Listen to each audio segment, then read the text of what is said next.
నమస్కారం.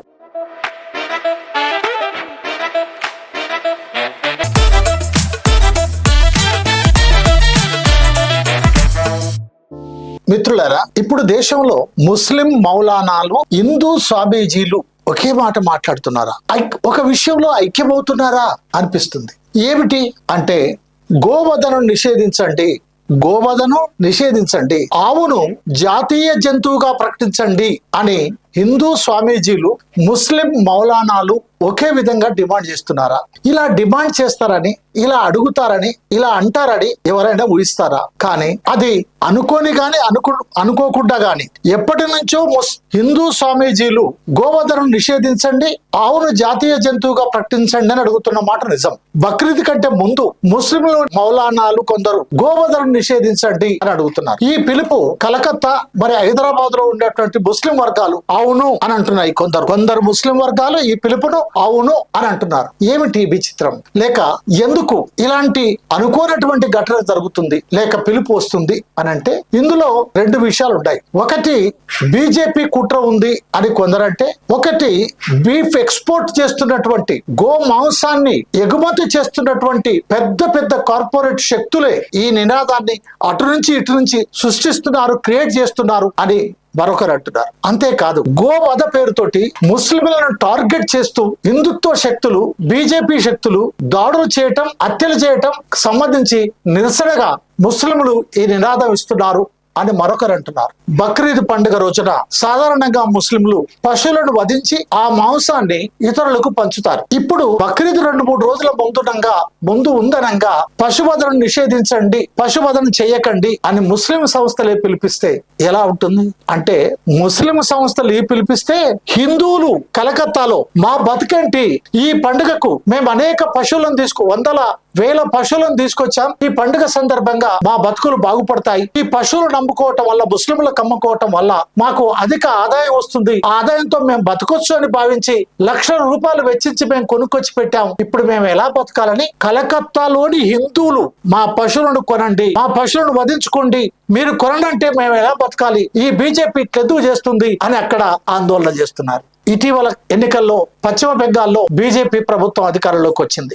సువేందు అధికారి ముఖ్యమంత్రిగా అక్కడ ప్రమాణ స్వీకారం చేశాడు, మంత్రివర్గాన్ని ఏర్పాటు చేసుకుని ఆ రాష్ట్రాన్ని పరిపాలిస్తున్నాడు. వెంటనే ఈ పరిస్థితి ఏర్పడతా ఉంది. దీనికి ఏమైనా సంబంధం ఉందా అనే విషయాల్ని కూడా ఈ వీడియోలో మనం తెలుసుకుందాం. దారుల్ ఉలూం దేవబంద్ కు చెందినటువంటి మౌలానా సయ్యద్ అర్షాద్ మదాని అనేటువంటి ఒక ముస్లిం మత పెద్ద గోవధను నిషేధించండి, గోవధను తీసుకోకండి, మీరు చేయొద్దు అని ఒక పిలుపునిచ్చాడు.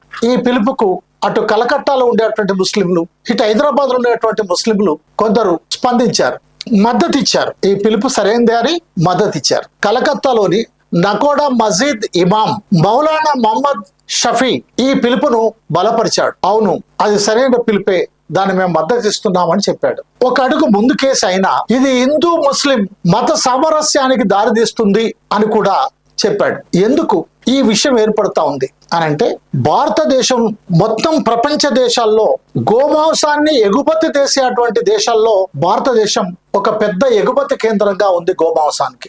మన దేశం నుండి సుమారు 16 లక్షల టన్నుల గోమాంసం ఇతర దేశాలకు ఎక్స్పోర్ట్ అవుతా ఉంది ప్రతి సంవత్సరం. ముఖ్యంగా మిడిల్ ఈస్ట్, ఇండోనేషియా తదితర ముస్లిం దేశాలకు ఇక్కడ నుండి మాంసం ఎగుమతి చేయబడుతుంది. ఈ దేశాలు ప్రధానంగా ముస్లిం దేశాలు కనుక, ముస్లిం దేశాలు హలాల్ను పాటిస్తాయి కనుక ఇక్కడ నుండి వచ్చేటువంటి మాంసం మంచి మాంసం అని, హలాల్ చేసి వస్తున్నటువంటి మాంసం అని వాళ్ళు భావించి ఆ రాజమార్గంలో కూడా వస్తా ఉంది, ఇది ప్రభుత్వ అనుమతితో వస్తా ఉంది, ఎలాంటి ఆటంకాలు లేకుండా వస్తా ఉంది, పైగా తక్కువ ధరకు వస్తా ఉంది ఆ దేశాలతో పోల్చుకుంటే అని భారతదేశం నుంచి దిగుమతి చేసుకుంటున్నారు. మరి భారతదేశంలో ఎవరు ఎగుమతి చేస్తున్నారు? ఆ ముస్లిం కంట్రీస్ దిగుమతి చేసుకోవడానికి ఒక ముఖ్యమైనటువంటి కారణం ఏంటంటే, భారతదేశం నుంచి ఎగుమతి చేస్తున్నటువంటి బీఫ్ ఎక్స్పోర్ట్ కంపెనీల పేర్లు అరబ్బీలో ఉంటాయి. ముస్లిం ప్రజలను ఆకర్షించుకునే విధంగా మన ముస్లింలే ఈ కంపెనీ పెట్టారు, భారతదేశంలో ఉండేటువంటి మన ముస్లింలే హలాల్ చేసి ఈ పశువులను మనకు అమ్ముతున్నారు కనుక మన కొనొచ్చు అని ఆ పేర్లను చూసి ఆకర్షితులు అవుతున్నారు. కానీ వ్యాపారంలో ముస్లింలే ఉన్నారా అన్నప్పుడు, వ్యాపారం అన్నప్పుడు ముస్లింలే ఉండాలనేవి లేదు. ఎవరైనా ఉండొచ్చు, ఏ మతస్థులైనా ఉండొచ్చు. విచిత్రం ఏంటంటే భారతదేశంలో ఉండేటువంటి బీఫ్ ఎక్స్పోర్ట్ లో భారతదేశం నుండి ముస్లిం దేశాలకు ఎగుమతి చేస్తున్నటువంటి బీఫ్ ఎక్స్పోర్ట్ కంపెనీల పేర్లు ముస్లింవి ఉంటాయి. కానీ ఆ కంపెనీల యజమానులు ఎవరుంటారో తెలుసా? ఆ కంపెనీలు స్థాపించింది ఎవరో తెలుసా? ముస్లింలు అత్యంత తక్కువ లేదా ఏదైనా ఒకటి అర ఉండొచ్చు. కానీ మేజర్ గా ఆల్ కబీర్ లిమిటెడ్, సతీష్ షబర్వాల్ ఈ కంపెనీ అధినేత. ఆల్ కబీర్ లిమిటెడ్ అనే గోమాంస ఎగుమతి కంపెనీ యొక్క యజమాని సతీష్ షబర్వాల్. అరేబియన్ ఎక్స్పోర్ట్ అనేటువంటి గోమాంస ఎక్స్పోర్ట్ కంపెనీ యజమాని సునీల్ కపూర్. ఎంకేఆర్ ఎక్స్పోర్ట్ అనే బీఫ్ ఎక్స్పోర్ట్ కంపెనీ యజమాని పేరు Madan Abbott. AI Noor export Sunil Sood. AOE export OP Arora. Standard frozen limited Kamal Varma. పానే products S Sasti Kumar. Arshani agro K Rajendra. Hind agro limited Sirajuddin Qureshi. ఈయన ముస్లిం, ఆయన హిందూ అని పెట్టుకున్నాడు. హిందువులుగా ఉన్న వాళ్ళు ఇంతకు ముందు ఉన్న వాళ్ళు ముస్లిం పేరు పెట్టుకున్నారు. You see the fun. Kasar export limited Mohammed Rafi. Mirha export Aashiya Ahmed Qureshi. Irani beef limited Nitin Sharma. ఇప్పుడు చెప్పండి, నేను 12 పేర్లు చదివాను. 12 మేజర్ ఎక్స్పోర్ట్ కంపెనీల పేర్లు. ఈ 12 ముస్లింలు ఎంతమంది ఉన్నారు అని అంటే ముస్లింలు 3 ఉన్నారు. అంటే 9 మంది ముస్లిమేతరులు, అంటే హిందువులుగా చెప్పుకునబడేటువంటి వాళ్ళు. అందుకని గోమాంసాన్ని ఎవరు ఎక్స్పోర్ట్ చేస్తున్నారు? గోమాంస ఎక్స్పోర్ట్ కంపెనీని ఎవరు పెట్టారు? ముస్లింలా హిందువులా అంటే హిందువులు అనే విషయాన్ని మనం గమనంలో ఉంచుకోవాలి. అంతేకాదు సుమా, ఈ గోమాంసాన్ని పెట్టేటువంటి కంపెనీలు పెద్ద ఎత్తున కోట్ల రూపాయలు మన నరేంద్ర మోడీ బీజేపీ ప్రభుత్వానికి ఎలక్షన్ ఫండ్స్ ఇచ్చారు, ఎలక్షన్ బాండ్స్ కొన్నారు. మీకు తెలుసు కదా, మన ఉత్తరప్రదేశ్ ముఖ్యమంత్రి ఎవరు? యోగి ఆదిత్యనాథ్. ఏం చెప్పాడు ఆ సారు? ఏక్ గాయేబీ నహీ కటేగి. ఒక్క పశువును కూడా ఇక నుంచి కట్ చేయడానికి వీల్లేదు అని యోగి ఆదిత్యనాథ్ ఉత్తరప్రదేశ్ ముఖ్యమంత్రి గారు చెప్పారు. కానీ ఈ కంపెనీలలో అత్యధిక కంపెనీల ఓనర్లు, ఈ కంపెనీలో అత్యధిక బీజేపీ ఉత్తరప్రదేశ్ కానీ కేంద్ర బీజేపీ పార్టీకి కానీ ఎలక్షన్ బాండ్స్ కొన్నది ఉత్తరప్రదేశ్ బీఫ్ ఎక్స్పోర్ట్ కంపెనీల వాళ్ళే. అయ్యా ఆదిత్యనాథ్ గారు మరి వాళ్ళని ఎలా అనుమానిస్తున్నారు? ఏక్ గాయేబీ నహీ కటేగి అని చెప్పారు కదా. తో కైసా కాట్ రహే ఆప్కి ఇలాకా మే, ఆప్కి స్టేట్ మే క్యా హో రహే, ఆప్ బోల్ రహే క్యా, కర్ రహే క్యా? ఏం చెప్తున్నారు? ఏం జరుగుతుంది? ఒక్కసారి ఆలోచించండి. ఒక్క ఆదిత్యనాథ్ గారి అంటే లాభం లేదు. ఢిల్లీ నుంచి గల్లీ దాకా బీజేపీ గాని లేక దాని అనుబంధ సంస్థలు గాని ఆర్ఎస్ఎస్ గాని చెప్పే నినాదం ఏమిటి అని అంటే ముస్లింలు మాంసం తింటారు, హిందువులు శాకాహారులు, ముస్లింలు మాంసాహారులు అని. హేట్ ముస్లింలను వ్యతిరేకించాలి, ద్వేషించాలి అనేటువంటి ప్రచారం తెల్లారులేస్తే పొద్దుకి దాకా పెద్ద ఎత్తున మైకులు పెట్టుకొని ప్రచారం చేస్తుంటారు. కానీ వాస్తవం ఏంటి? 80% భారతదేశంలో 85% మంది ప్రజలు మాంసం తినేటువంటి వాళ్ళు. 85% మంది ప్రజలు మాంసం తినేటువంటి వాళ్ళు. 15% మాత్రమే వెజిటేరియన్స్ ఉన్నారు. అలాగే ముస్లిం హేట్ రాజకీయాల్లో మరొక ముఖ్యమైనటువంటి విషయాన్ని చెప్తారు బీజేపీ వాళ్ళు. హిందువులు దైవంగా భావించేటువంటి పూజించేటువంటి గోమాంసాన్ని ముస్లింలు తింటారు అని ఒక పెద్ద ప్రచారం ముస్లింల మీద, దళితుల మీద, క్రిస్టియన్స్ మీద ప్రచారం చేస్తారు. ఉత్త ప్రచారం చేస్తే కాదు, చేతి సంచిలో ఒక ఆయన 1/2 కిలో మాంసం పట్టుకపోతున్నాడు, అది గోమాంసమే అని ఆయన పైన దాడి చేశారు. స్కూటర్ డిక్కీలో ఒక ఆయన 1/2 కిలో మాంసం తీసుకుపోతున్నాడు, అది గోమాంసమే అని దాడి చేశారు. ఫ్రిడ్జ్ లో ఒక ఆయన, ఒక ముస్లిం సోదరుడు కిలో మాంసం పెట్టుకున్నాడు, అది గోమాంసమే అని కొట్టి చంపేశారు. ఇదంతా గోమాంసం కాదని తర్వాత తేలింది. మరి చనిపోయిన మనిషి వెనక్కి తిరిగి వస్తాడా? పోనీ చంపినటువంటి వాళ్ళపైన ఏమైనా చర్యలు తీసుకున్నారా చట్టపరంగా? వాళ్ళపైన ఏమైనా కేసులై ఆ కేసులు చాలా సీరియస్ గా అయిపోయి అలాంటి చేయకుండా చేశారా? లేదు. కానీ దాడులకు గురయ్యారు. ఇలాంటి దాడులే క్రిస్టియన్స్ పైన, ఇలాంటి దాడులే దళితుల పైన జరుగుతూ ఉన్నాయి. అలాగే చాలా ప్రాంతాల్లో కూడా గతంలో లాగా గోమాంసాన్ని తినేటువంటి పరిస్థితి కానీ లేక గోమాంసాన్ని అమ్మేటువంటి పరిస్థితి కానీ లేదు. కానీ లక్షల టన్నుల గోమాంసం మాత్రం మన దేశం నుంచి ఎక్స్పోర్ట్ అయ్యే పరిస్థితి మాత్రం ఉంది. విచిత్రం ఏం తెలుసా? ఎక్స్పోర్ట్ అవుతున్నప్పుడు ఆ ఎక్స్పోర్ట్ అయ్యే మాంసానికి ఏమని పేరు పెడతారో తెలుసా మీకు?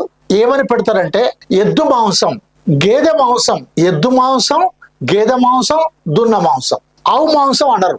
మరి అక్కడ ఎద్దులను కోస్తున్నారా, గేదెలను కోస్తున్నారా, దున్నలను కోస్తున్నారా, ఆవులను కోస్తున్నారా, దేన్ని కోస్తున్నారా అనేది ఎవరు చెప్పాలి?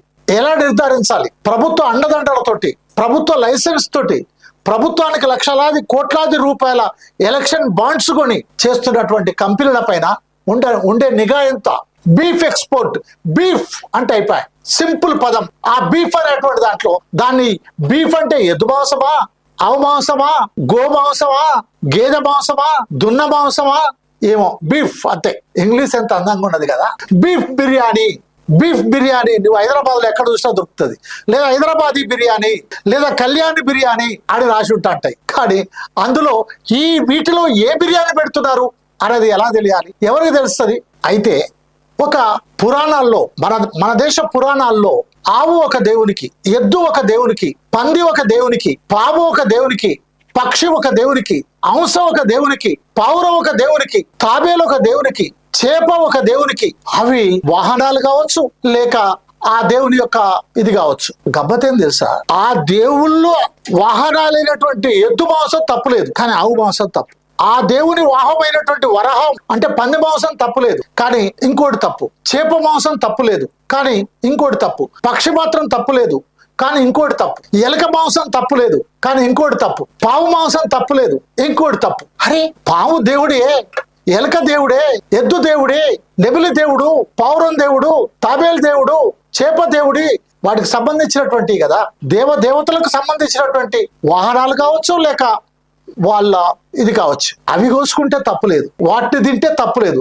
అక్కడ రాజకీయమే లేదు. రాజకీయం అంతా ఆవు మాంసం కాడు ఉంది. కానీ మన బీజేపీ నాయకులు మామూలు కాదు కదా, చాలా తెలివి కల్లోళ్ళు. కాబట్టి దానికి ఏం చెప్తారో తెలుసా? ఈ రోజు భారతదేశంలో బీజేపీ పార్టీ ఎక్కువ రాష్ట్రాల్లో, కేంద్ర పాలిత ప్రాంతాల్లో, అంటే సుమారు 80% బీజేపీ అధికారంలో ఉంది. భారతదేశంలో సుమారు 80% కేంద్ర పాలిత ప్రాంతాలు కానీ, రాష్ట్ర ప్రభుత్వాలు కానీ బీజేపీ పరిపాలనలో ఉన్నాయి. ఇక్కడ చాలా గమ్మత్తైనటువంటి విషయం ఉంటుంది. ఏమిటి? బీజేపీ పరిపాలనలో ఉన్నటువంటి కాడ గోమాంసం నిషేధం, గోవధ నిషేధం, గోవు మాత, మా దేవత అంటారు. అదే బీజేపీ ఈశాన్య రాష్ట్రాలకు వెళ్ళినప్పుడు, అదే బీజేపీ ఈశాన్య రాష్ట్రాల ఈశాన్య రాష్ట్రంలో కూడా వాళ్ళే ఉంటారు కదా, అక్కడ కేంద్ర పాలిత ప్రాంతాల్లో వాళ్ళే బీజేపీ అధికారంలో ఉంది కదా. నిజంగా మొన్న కూడా ఎన్నికల్లో బీజేపీ గెలిచింది కదా.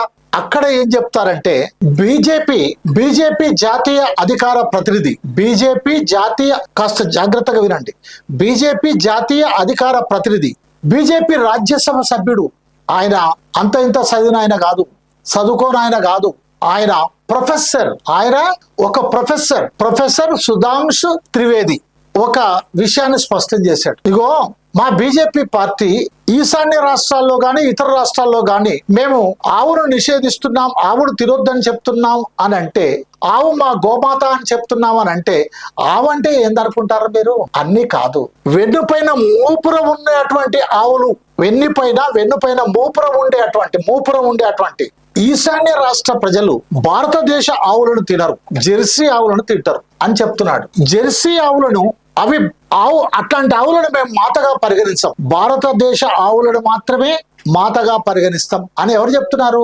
బీజేపీ జాతీయ అధికార ప్రతినిధి ప్రొఫెసర్ సుధాంశు త్రివేది గారు చెప్తున్నారు. వాహ్, ఏం సార్ మీరు ఏదైనా చెప్పగలుగుతారు బీజేపీ పార్టీ అంటే. అదేమో ఆవు, ఇదే ఆవు కాదా? ఆ ఆవుకు ఈ ఆవుకు తేడా ఉందట. ఒకదానికి మూపురం ఉంటుందట, ఒకదానికి మూపురం ఉండదట. అంటే జెర్సీ ఆవు అంటే మన భారతదేశం ఆవు కాదా? అది విదేశాల నుంచి వచ్చినటువంటి ఆవా? దేశీయ ఆవు, జెర్సీ ఆవు ఎవరు నిర్ణయించాలి? ఎలా నిర్ణయించాలి? నిర్ణయించినా రెండు ఆవులే కదా, రెండిటి ప్రాణం ఒకటే కదా, రెండు కూడా ఆవులే కదా. కాబట్టి దేనిదైనా తప్పే కదా. ఒకటి మాత ఎట్లయింది, ఒకటి మాత కాకుంటే ఎట్లా పోయింది? ఒకదానికి పవిత్ర స్థానం ఎలా వచ్చింది, ఇంకో దానికి పవిత్ర స్థానం లేకుండా ఎలా పోయింది? ఆ ప్రొఫెసర్ గారికే తెలియాలి. అందుకని బీజేపీ రెండు పాలసీలు అనుసరిస్తా ఉంది. గోమాంసం తినటువంటి రాష్ట్రాల్లో ఒక నినాదం ఇస్తుంది, గోమాంసాన్ని నిషేధించాలని.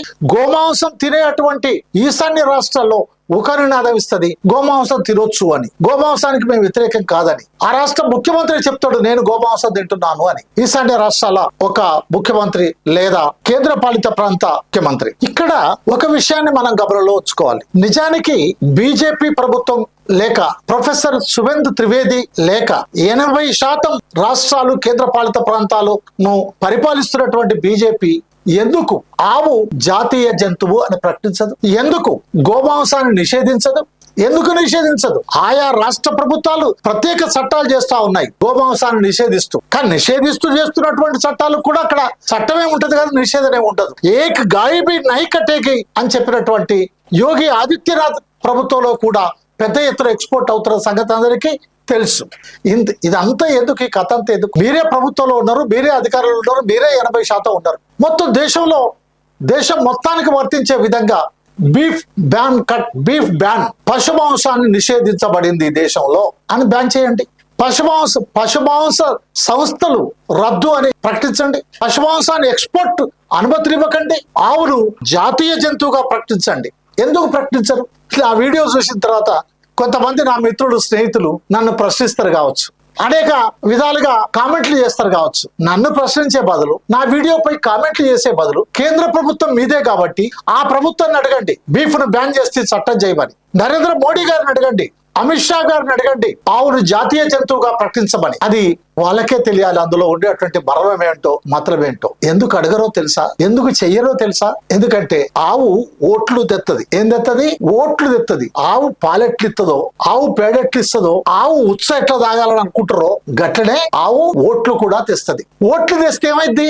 అధికారం ఉంటది. కాబట్టి అధికారంలోకి రావాలంటే ఓట్లు కావాలి, ఓట్లు కావాలంటే గోమాత కావాలి. కాబట్టి గోమాత వద్దు అని, గోమాత నిషేధము అని ఒక్కసారి చట్టం తెచ్చిన తర్వాత ఇక ఆవు ఉండదు కదా. ఇక అప్పుడు ఓట్ల నుంచి వస్తాయి. కాబట్టి అది ఉన్నంత కాలం అది చూపించి ముస్లింల పైన దాడి చేయించవచ్చు, అది చూపించి ఆ మాంసాన్ని తినేటువంటి దళితుల పైన దాడి చేయొచ్చు, అది చూపించి ఆ మాంసాన్ని తినేటువంటి క్రిస్టియన్స్ పైన దాడి చేయొచ్చు, అది చూపించి మత ఉన్మాదాన్ని పెంచొచ్చు, అది చూపించి ప్రజల మధ్య విభజన తేవచ్చు. నిజానికి ఏది తినాలి, ఏది తినొద్దు అనేది ఎవరిష్టం వారిది. తినొచ్చు, తినకపోవచ్చు, ఎవరు ఏదైనా తినొచ్చు. కాబట్టి ఓట్లను రాబట్టడం కోసం ఇదో రాజకీయం తప్ప మరోటి కాదు అనేటువంటి మనం గమనంలో ఉంచుకోవాలి. అందుకని బీఫ్ పాలిటిక్స్ బహుశా ఈ దేశంలో ముందు ఉంటాయో ఉండయో అనే అనుమానం వస్తుంది. ఎందుకు? ఆ ముస్లిం మౌలానాల పెద్దలు కూడా బ్యాన్ బీఫ్ అని పిలుపునిచ్చారు. గోవధను నిషేధించండి అని డిమాండ్ చేస్తున్నారు. మన స్వామీజీలు కూడా ఎలాగ ఎప్పటి నుంచో చేస్తూ ఉంటారు. కొంతమంది అయితే, మరికొంతమంది అయితే ఒక అడుగు ముందుకేసి పురాణాల్లో మన దేవదేవతలందరూ తిన్నారు కదా అని అంటున్నారు.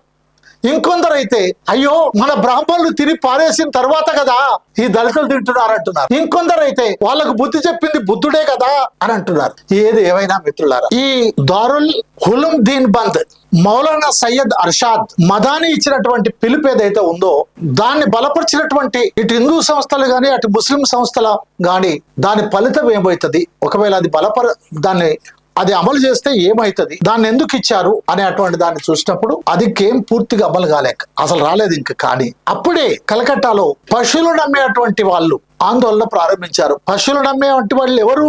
హిందువులు. పశువులు నమ్మే హిందువులు ఆందోళన ప్రారంభించారు, మా బతుకులు ఏం కావాలి అని. అలాగే పశువులను వధించే, పశువులను కోసేటువంటి ముస్లింలు కావచ్చు, హిందువులు కావచ్చు, వాళ్ళు ఆందోళన ప్రారంభించారు, మా బతుకు తెరువు ఏంటి అని.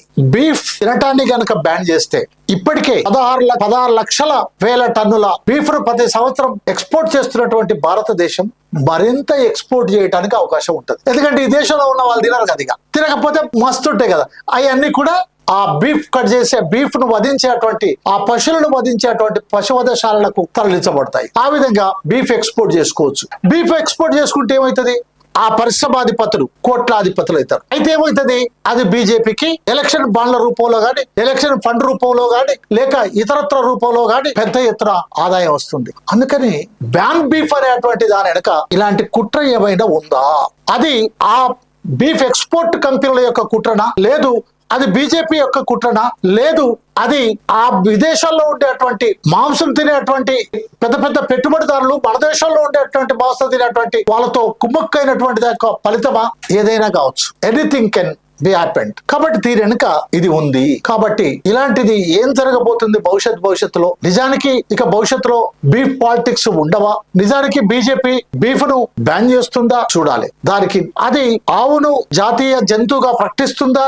చూడాలి. ఇదంతా కూడా దాన్ని నమ్మేటువంటి వాళ్ళు, దాన్ని పూజించేటువంటి వాళ్ళు, ప్రేమించేటువంటి వాళ్ళు, అధికారంలో అదే ఉండాలని బలపరుస్తున్నటువంటి వాళ్ళు కేంద్రంలో ఉన్నటువంటి ప్రభుత్వాన్ని నిలదీయాల్సినటువంటి అవసరం ఉంది. ఆ ప్రభుత్వం తన నిజాయితీని, ఆ ప్రభుత్వం యొక్క అసలు రంగు ఇప్పుడు మాత్రమే బయటకు వస్తుంది, అప్పుడు మాత్రమే ఆ ప్రభుత్వం యొక్క అసలు రంగు బయటపడుతుంది అనే అటువంటి విషయాన్ని గమనంలో ఉంచుకుంటూ, ఏది ఏమైనా బీఫ్ రాజకీయాలు ఇప్పటి నుంచి రాలే, ఎప్పటి నుంచో ఉన్నాయి. ఇది కొత్తదేం కాదు. కాబట్టి చూస్తూనే ఉండండి. ఇలాంటి అనేక ముఖ్యమైనటువంటి విషయాలను తెలుసుకోవటం కోసం, తెలియజేయటం కోసం బొజ్జ భిక్షమయ్య యూట్యూబ్ ఛానల్ సబ్స్క్రైబ్ చేయండి, షేర్ చేయండి, లైక్ చేయండి. Thank you very much.